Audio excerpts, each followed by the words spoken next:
Hello friends, നമസ്കാരം. വരയും സൊറയുമിലേക്ക് വീണ്ടും സ്വാഗതം. നമ്മുടെ ഹോബി ബിൽഡിങ്ങിൻ്റെ ഭാഗമായിട്ട് നമ്മൾ ഇന്നും വരയ്ക്കാനിരിക്കുകയാണ്. നമ്മളിതിൽ 2 ഹോബിയാണ് കാര്യമായിട്ട് നോക്കുന്നത്. ഒന്ന്, വൃത്തിക്ക് വരയ്ക്കാൻ പറ്റുമോ എന്ന് നോക്കുക. രണ്ടാമത്, പരദൂഷണം പറയാൻ പറ്റുമോ എന്ന് നോക്കുക.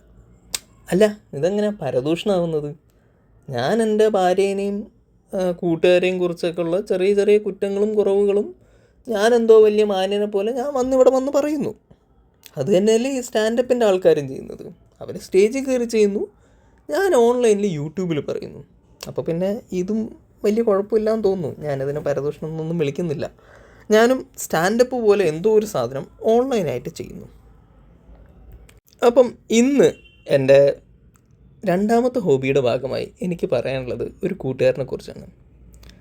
അവൻ ജോലിക്ക് കയറി കുറച്ച് കഴിഞ്ഞപ്പോൾ തൊട്ട് എന്നോട് പറയാൻ തുടങ്ങിയതാണ്, എടാ നമുക്ക് വാലി ഓഫ് ഫ്ലവേഴ്സിൽ ട്രക്കിംഗ് ഉണ്ട്, അതിന് പോകണം. എന്നിട്ട് അത് ഞാൻ നോക്കി, എനിക്കും താല്പര്യം തോന്നി. കുറച്ച് ദിവസം കഴിഞ്ഞിട്ട് അവനൊരു ലിങ്കൊക്കെ അയച്ചു. ഞാൻ കയറി നോക്കിയപ്പോൾ അതിൽ കുറേ ക്ലോസസും കണ്ടീഷൻസൊക്കെ ഉണ്ട്. അതിൻ്റെ അടിയിലൊരു കണ്ടീഷനുണ്ട്, 1/2 മണിക്കൂർ കൊണ്ട് 5 കിലോമീറ്റർ അനായാസമായി ഓടാൻ പറ്റണം. അതെന്തപ്പോൾ അനായാസമായി 5 കിലോമീറ്റർ ഓടാൻ പറ്റണം എന്ന് പറയുന്നത്? അപ്പോൾ ഞാൻ അവനോട് ചോദിച്ചു, എടാ നമ്മളെ കൊണ്ട് പറ്റുമോ, ഇതൊക്കെ നടക്കുമോ, കുറേ ആയില്ലേ മേലൊക്കെ അനങ്ങിയിട്ട്.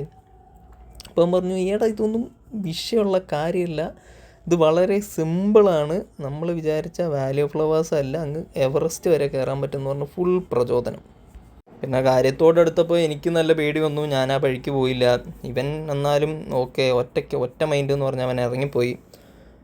14 ദിവസത്തെ പരിപാടിയായിരുന്നു. പക്ഷെ അവൻ പോയൊരു 5-6 ദിവസം കഴിഞ്ഞപ്പോൾ തന്നെ തിരിച്ചെത്തി.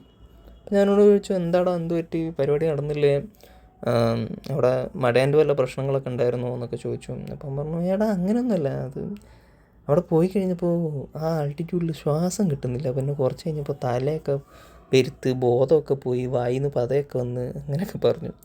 അപ്പം എൻ്റെ ഈ കൂട്ടുകാരുടെ ഐറ്റം നിങ്ങൾക്ക് എല്ലാവർക്കും ഒരു പാഠമായിരിക്കട്ടെ.